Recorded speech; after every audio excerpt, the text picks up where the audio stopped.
The X Zone Radio Show is heard on radio broadcast affiliates worldwide, including AM 580 CFRA in Ottawa, Ontario, Canada. WPUL AM 1590 in Daytona Beach, Florida. KOHI AM 1610 in St. Helens, Oregon.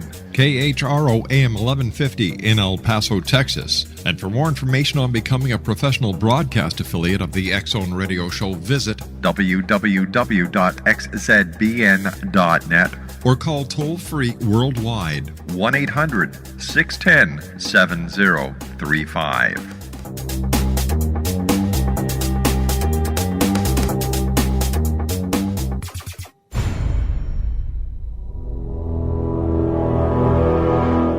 The X Zone radio and TV show is largely an opinion talk show. All opinions, comments, or statements of fact expressed by Rob McConnell's guests are strictly their own and are not to be construed as those of the X Zone radio and TV show or in any manner endorsed by Rob McConnell, REL-MAR McConnell Media Company, Talkstar Radio Network, its affiliated stations, or employees.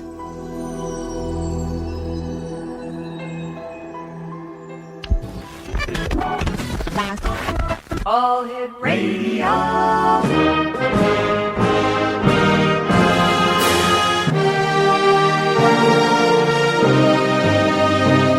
Welcome to the X Zone, a place where fact is fiction and fiction is reality. Now, here's your host, Rob McConnell.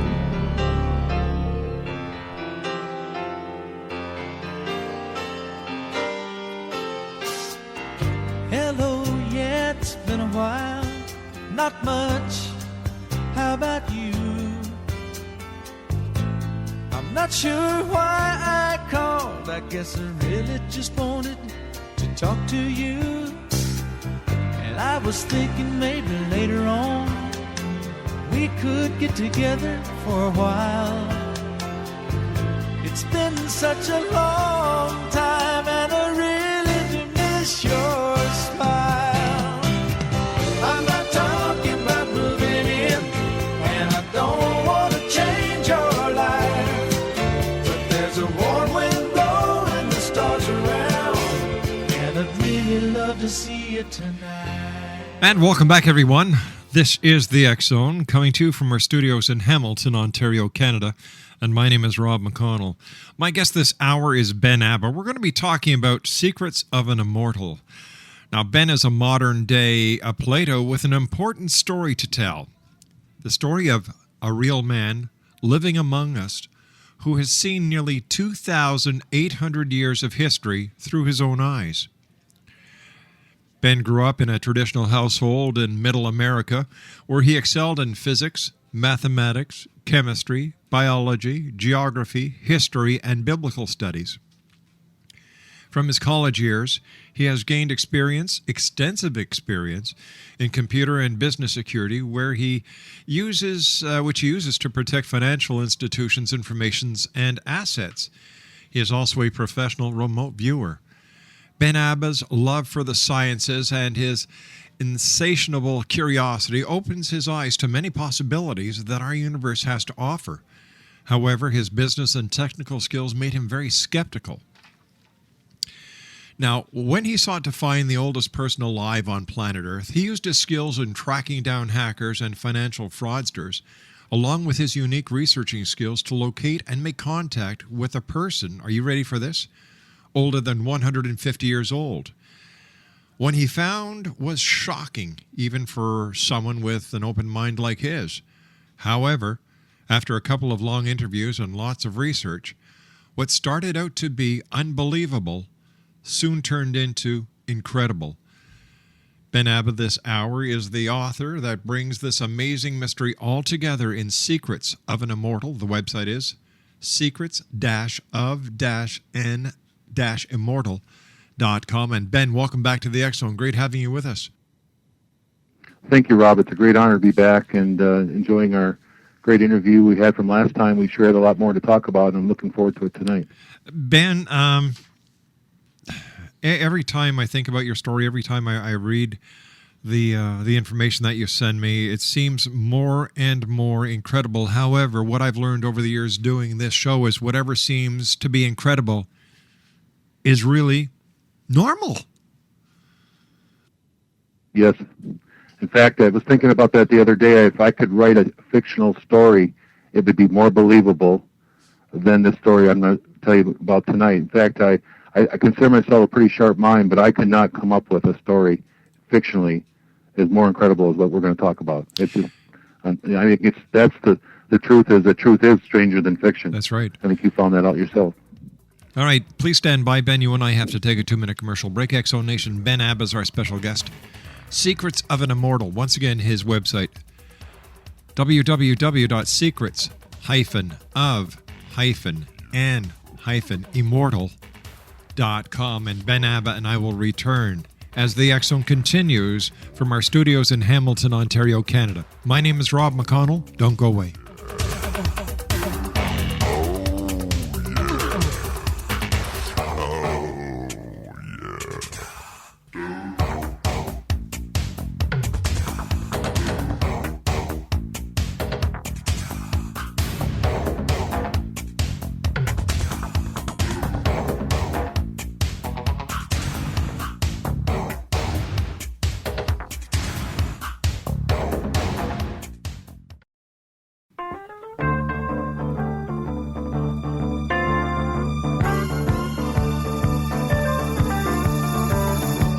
Shouting all about love. Well, they treated you like a dog, and you were the one who had made it so clear all those years ago. Talking all about how to give, they don't act with much honesty, but you point the way to the truth when you say all you need is love. Ben ABBA is our special guest this hour, X-Zone Nation. www.secretsofanimmortal.com.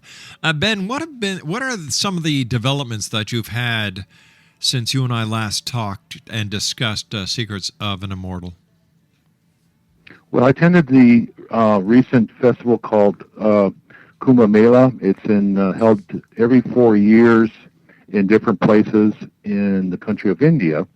And basically the Kumbh Mela stands for Festival of Immortals, which I found out about through a few mutual acquaintances and decided to attend this year's basically celebration. It's the belief in India is that if you attend what you call a communal bathing ceremony, you will be immortalized for 4 years until the next celebration. And so they have millions, and in fact, I think it's the largest festival of all over the world. People come to go to this communal bathing, and essentially, their belief is that the water and the bathing ceremony together allows them to become immortal for 4 years. They can prevent themselves from having accidents, bad diseases, and that such. And it's interesting that their belief systems, for the most part, does protect them. It really, as a majority, I find as significant people that do attend it have very little issues with disease and accidents. And if you see these people driving over there, there's something protecting them because they drive like idiots. I'm being kind, and I would never want to drive around there. They have all their road traffic signs are basically suggestions, not the law, and so something's protecting them. It's definitely not the road work and such. If I may continue, I'd like to tell you a few more stories from the Kumbh Mela this year, if that's okay. Sure, go right ahead, Ben. They have a lot of their gurus, of course. Most of them are Buddha, but actually most of them are Hindu. There's some Buddha that show up. And I was also told that I would have the opportunity to meet a 150-year-old guru who had a ashwan there, and there's one that's very hard to visit, but it shows up once in a while that's 600 years of age. Ooh. Well, as I went over there, I made every effort to meet with these people, and of course, I was told go here, go there, and it's very possible that the 150-year-old does exist, but the 600-year-old, I just couldn't find any evidence other than just hearsay and legend. But it was quite the interesting stories and how this man was supposedly one of the first gurus to attend the Kumbh Mela. The Kumbh Mela basically started supposedly 5,000 years ago, but because of the Muslim invasion, they discontinued it till about 500 years ago. And so this gentleman this guru, who's supposedly 600 years of age, was one of the few people that restarted up after they kicked the Muslims, bringing the majority of them out of India, and reintroduced the Hindu traditions to the country. So it was very fascinating to hear the legends and hear the stories, but I didn't find any evidence whatsoever that these people existed, other than the fact that they are stories that are passed among everyone else. And however, I have to admit, they have a belief system that's very strong, and something is protecting them. It's very obvious that they're well protected when you see them driving around these roads and eating some strange meals that you probably wouldn't normally eat in the United States or Canada. So where has your quest to find the oldest people on this planet taken you? And who is the oldest person that you found? Well, my quest has taken me around different parts of Asia, a lot of the Mediterranean area. I won't go into specific countries, but most of the Mediterranean area. And the oldest gentleman that I have found happens to live in the Mediterranean area and is nearly 2,800 years of age. And I think we'll talk a little bit more about him tonight because he has so much information that's pretty incredible. And after a long effort to get to the point where he would open up to me and in confidence, I was able to extract some of this phenomenal, incredible information from him and some of his eyewitness accounts of history, because as you're probably aware of, the Mediterranean Sea area was most of Western history that was created or basically evolved from, and so he got a chance to meet a lot of the name droppers of today that we talk about in our history books. How many people, Ben, how many people, Ben, do you believe still roam this planet that are hundreds, if not thousands of years old? Right now, from my preliminary research, I believe that there are 25 people alive today that are over 250 years of age, and about 3 to 4 of them that are over 1,000 years of age. As far as between 150 and 250, I think there's a lot, probably hundreds, maybe even 1,000. Where did your quest start to find the oldest person in the world? Well, basically it started on the internet, just looking at what records were out there, what was available.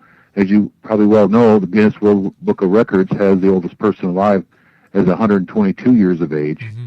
And if you start digging around other record-keeping, let's say museums or institutions or even documents, you'll find that there's people much older living among us. For instance, the National Geographic had an issue about a gentleman, 168 years of age, in the South Russian mountains, and they had talked about how the group of people as a whole lived well over 100 years of age, and there was many marriages and many families started after 100 years. So that was pretty interesting to find out what they were about. And then the oldest person I could find on the internet, as far as records were concerned, was a gentleman by Lee Ching-Young, who, according to New York Times and the Toronto Sun or Star, Toronto Star, yeah. Died in 1933 at the age of 256 years. So that's what got the quest started, that there was obviously more people and more information out there that's not available to us, and that's where I started using some other my unorthodox skills to find these people. Why don't you think this information is common knowledge? Well, that's the big question, and I'm really, I've got mixed ideas about that. Again, it's kind of speculation. Sure. The main reason I'm told is because no one believes the record keeping of people other than the Europeans and Americans and Canadians.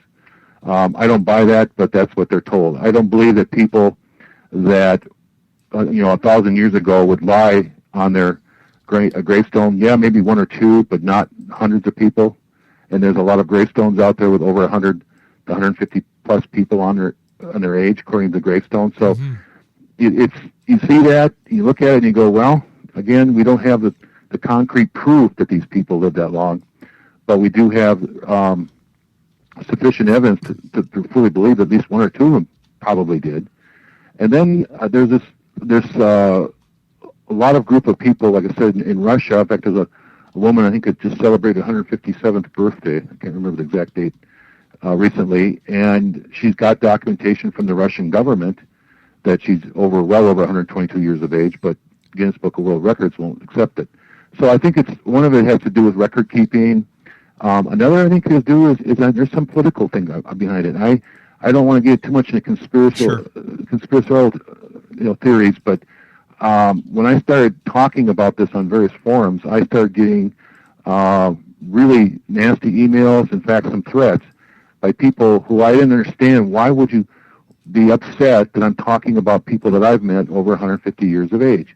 And I'm starting to believe now that there is a group of people that are in this either zero population growth people or whatever that do not want us to live beyond 100 years of age, or very few of us. So there may be something political behind it. It's just pure speculation on my part, but I'm trying to connect the dots and thinking there may be that group of people that are out there. And then there's a third group that just simply, like you and I, Rob, that just are so skeptical. They got to see this person, touch them, feel them, and actually know that they're really that age before they're going to believe it.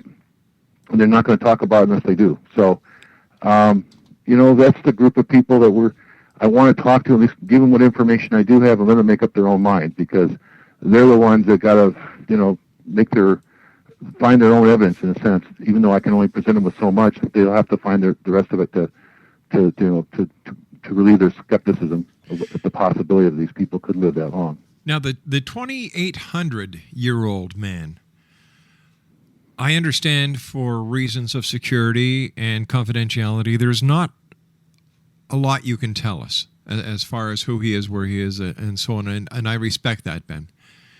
But you're a skeptical guy. How did you accept this claim that this person was actually 2,800 years old? Are we talking about reincarnation, or are we talking about his present lifespan? We're talking a physical, one physical body lifespan of 2,800 years, nearly. There's a king that he was born right after, and that's why I'm using to date him with. Right. Again, using historical records that they didn't have a birth certificate that far back. They didn't have driver's license. They didn't have passports. That is the biggest part of this quest was I wanted to find the oldest person alive and talk to them. Mm-hmm. And I wasn't at the point trying to absolutely positively identify him, but allowing myself to just talk to him, hear what he had to say, and then take the information back and then kind of collaborate what I could. And I had a belief when I approached this person that he really was the oldest person alive. I had a suspicion he was older than 1,000 years. I wasn't absolutely certain. I'd use some unorthodox techniques to find him, and he's trying to hide his age. He's not trying to admit that he's over 100 years of age right now. But when I approached him and gave him what I knew about him, and gave him the secret hand code and handshake from the Illuminati, whatever you want to call it, I finally convinced him to open up to me, and he started telling me his stories. And these stories, we'll talk about a few of them tonight. When we start putting them all together, he has to be that old. There's no way a person could not be around that's not that old. Ben, we've got to take our break with the news. Please stand by. Ben ABBA is my special guest. He's the author of Secrets of an Immortal. Website, www.secretsofanimmortal.com. And Ben ABBA and I will return on the other side of this commercial break as the X Zone continues with yours truly from our studios in Hamilton, Ontario, Canada. They don't act with much honesty.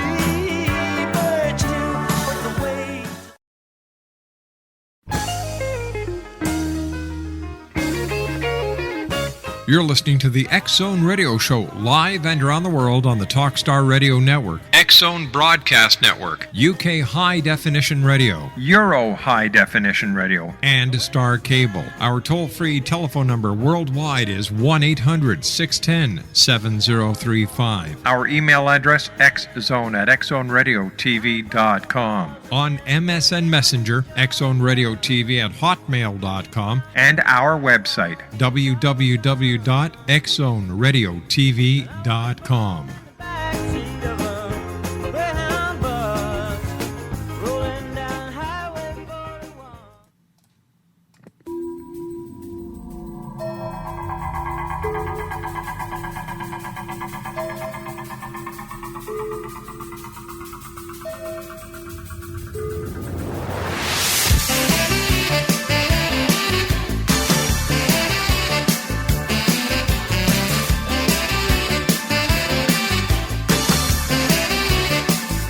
The heat is on the street, inside your head, on every beat, and the beats alive, deep inside. The pressure's high, just to stay alive, 'cause the heat is on.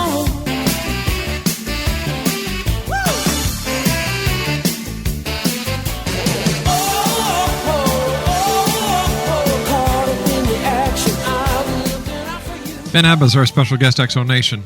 Secrets of an Immortal. www.secretsofanimmortal.com. Ben, every time I think of this gentleman that you've had the pleasure of talking to, who is 2,800 years old, man, it must be a thrill for you to actually communicate with this guy and to actually speak to him. He's a walking history book.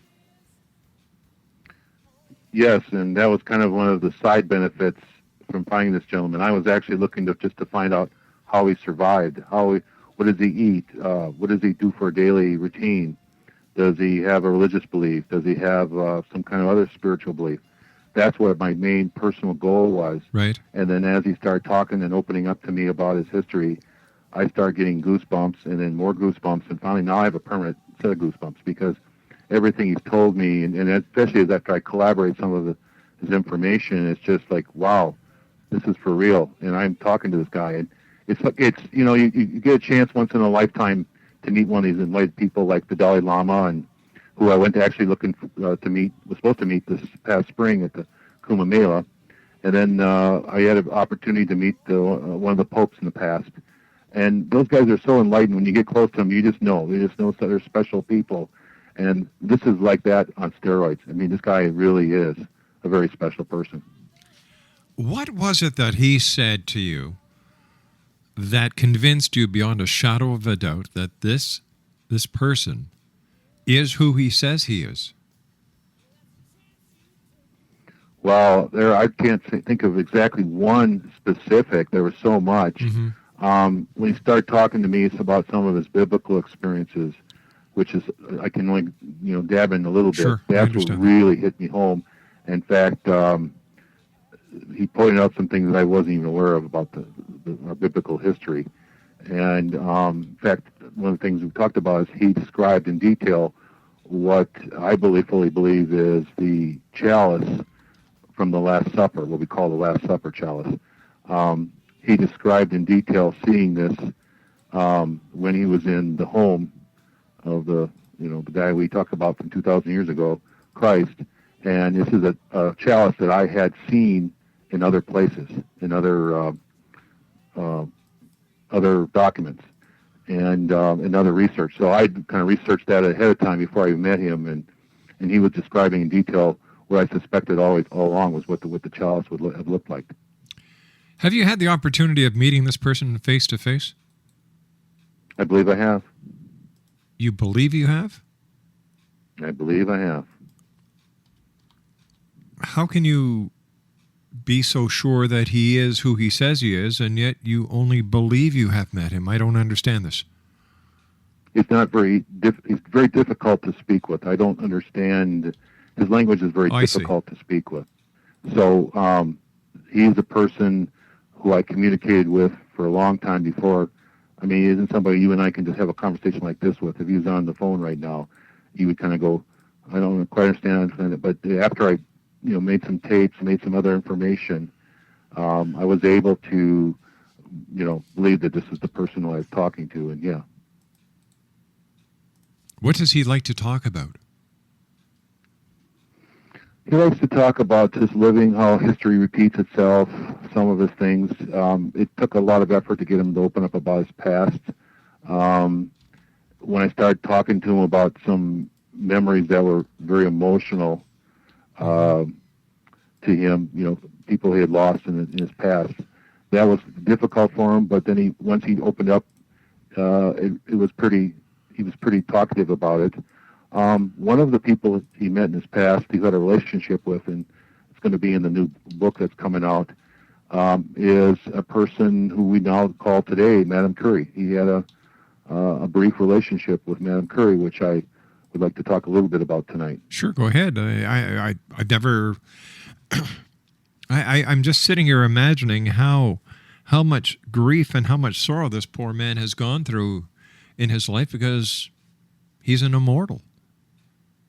He's lost. Well, that's another part of the story that I find very fascinating, because how do you deal with the loss of loved ones and then carry on? And I think it has to do with your belief system. It has to do, he doesn't believe they're actually physically dead, although I'm sure in certain cases he's had to know that, particularly close family members, but he believes that they're somewhere else on the planet and they're just on a long trip somewhere, and someday he'll run across their paths.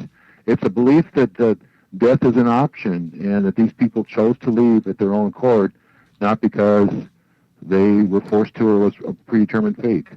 And that's something that's difficult for us to understand, very difficult for me to understand. But as I incorporate it into my life, it empowers me to understand how we can extend our lives.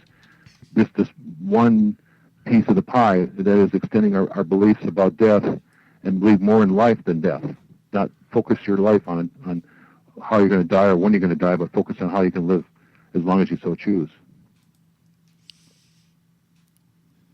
Does he have any special spiritual philosophy he follows? Yes, it does, and it's kind of interesting.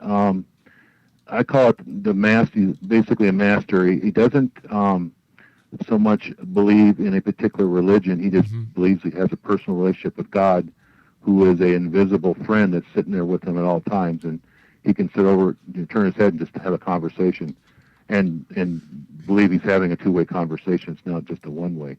And watching him and feeling with him and all his connections I had with him, I fully believe that's 100% accurate. It's not that God is this entity somewhere else. It's that they have and most of these mortals do. I mean, most of these people that are living past 150, 200 years, I believe they had to have some kind of a spiritual connection. Otherwise, they'd be just, roadkill. Because you have to have something that protects you from, the day-to-day chances of having accidents or talking to the wrong person or you touching the wrong person that has a fatal disease. These people have to be protected spiritually, and I believe that to him it's just a natural thing. Just as much as you and I talking or breathing, they have this natural feeling of connection with the Creator. Is he out there in the public? Does he go out? Does he do his shopping? Does he go to, I don't know, or is he secluded in his home?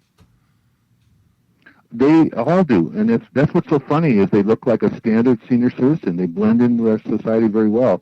You probably could have walked by one of them and not even known it. Thought it was maybe somebody's grandfather. That's what's so amazing about this is it's pretty difficult to spot them on the street. They do their business. They walk around, and like I said, this gentleman had a relationship, a short one, but a relationship with a very young Madame Curie. And how does someone, to me, how does a 1,000-year-old or 2,000 or 2,800-year-old gentleman pick up young childbearing chicks? I mean, he's got some secrets there, and that was one of the things that really got me interested. Well, how do you do that? I mean, these gals aren't going to go for somebody's grandfather, but he's got a strategy, he's got a style, and he's got a technique to do that, and that apparently has been very successful because he's had many, many families, many, many wives. Does he have any children who are also immortals? Well, that was one of the big things I wanted to find out, because that kind of, suggests there's some genetic information there. And he said he had one child, one son, who actually lived to 250 years of age, but most of them do not. They just don't buy into they buy into what society tells them to do, not necessarily what their father tells them to do. And what would their father tell them to do that's so different from society? Well, he tried not to tell them his identity or his secrets, but he did kind of like, hint here, why don't you eat this, or do this. And I know a lot of children, I don't know if you're like this as well, Rob, but we kind of rebel a little bit against our parents here and there, and he probably took some of their advice and then probably did not. And he said, depending on how well he took his advice, that's how long they lived. And he said one son was successful for 250 years, but nobody else. Does he talk about what happened to that son and why he's still not around if he's 2,800 years old? Most of his children he's lost touch with over the years, because he would start basically restart or reset himself, regenerate himself as far as his identity is concerned every 150 or 200 years. So he would move on, but he's had heard in it.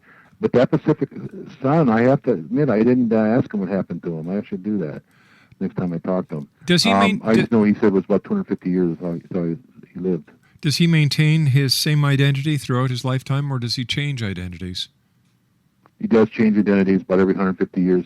He basically has moved from one side of the Mediterranean to the other and just started up a whole new life, and then just back and forth. Does he live in fear?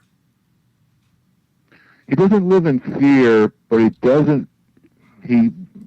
I would say, extremely values his privacy. You got to admit, over the history of time, anybody that sticks out, anybody that has any type of unusual talent was considered a heretic, or they were burned at the stake, they were attacked. I mean, we've got a whole history of people doing this, even today.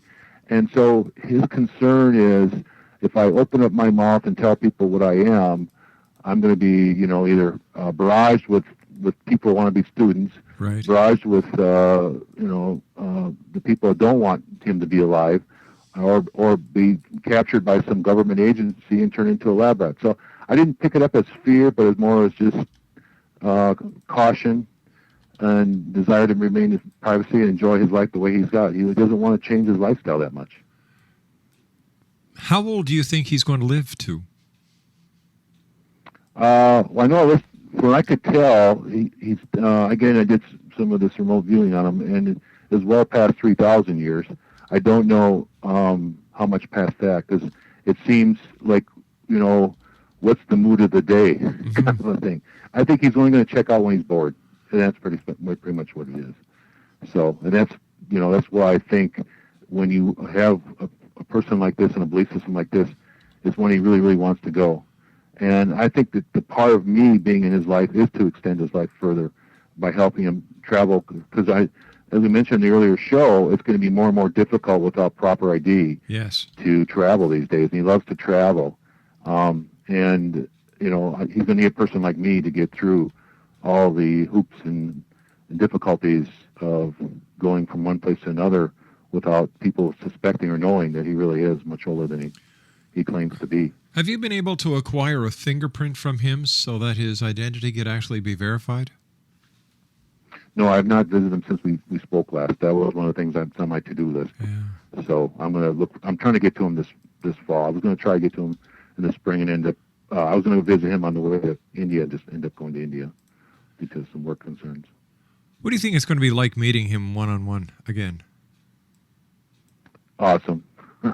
Well, again, I'm hoping and praying that he still is as cooperative as he was last time.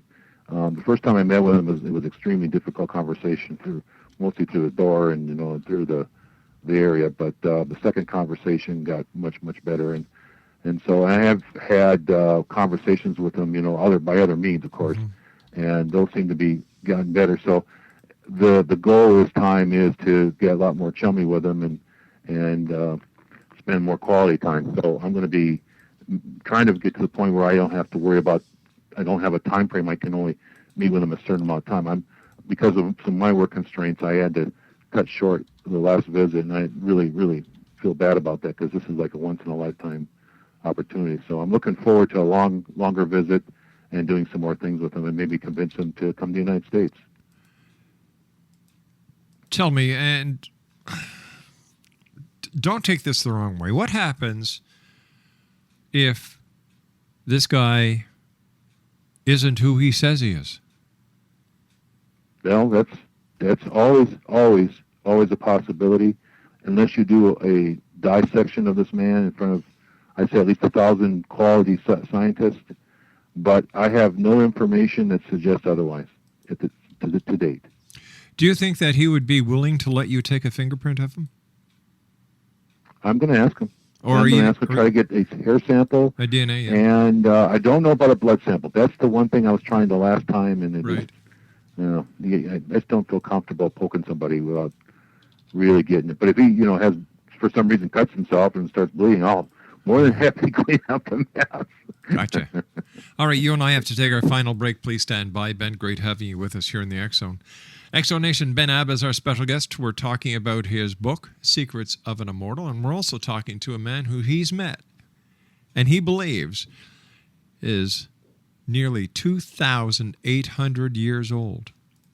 Ben's website is www.secretsofanimmortal.com. That's www.secretsofanimmortal.com. And we'll be back on the other side of this commercial break as we do our wrap-up of tonight for Monday, July the 26th in the year 2010. Don't go away.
Exonation, Ben ABBA is my special guest this hour. He's the author of Secrets of an Immortal. His website is www.secretsofanimmortal.com. And Ben, I understand you would like the help of the Exo Nation.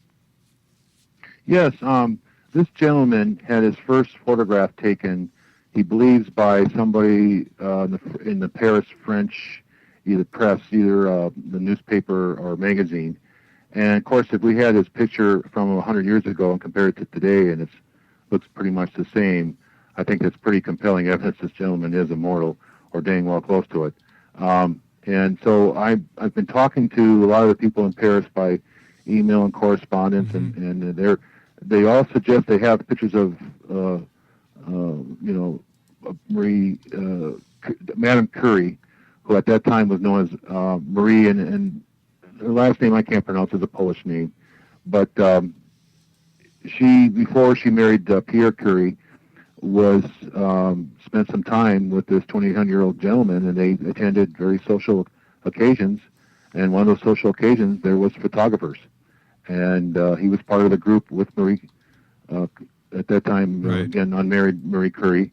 And he told me the description of what was in the picture, which I don't want to reveal at this time because I want people to, if they have some of that, but I would be most interested and even be interested in a reward if that's necessary. If someone can find one of these old pictures back then, I'd have to, of course, verify that it really is an authentic picture, but there is a specific picture or two of him with Marie Curie from about 1890, I think he said 93, 91, somewhere in there. Wow. When she was in Paris. That's unbelievable. Yeah. All right, so where would you like the listeners to send this information to, Ben? Well, I have a blog, benabba.com, that you can always put comments on anytime. The other websites, secretsofanimmortal.com. If you send it to that website, usually like a postmaster or webmaster, my webmaster picks it up.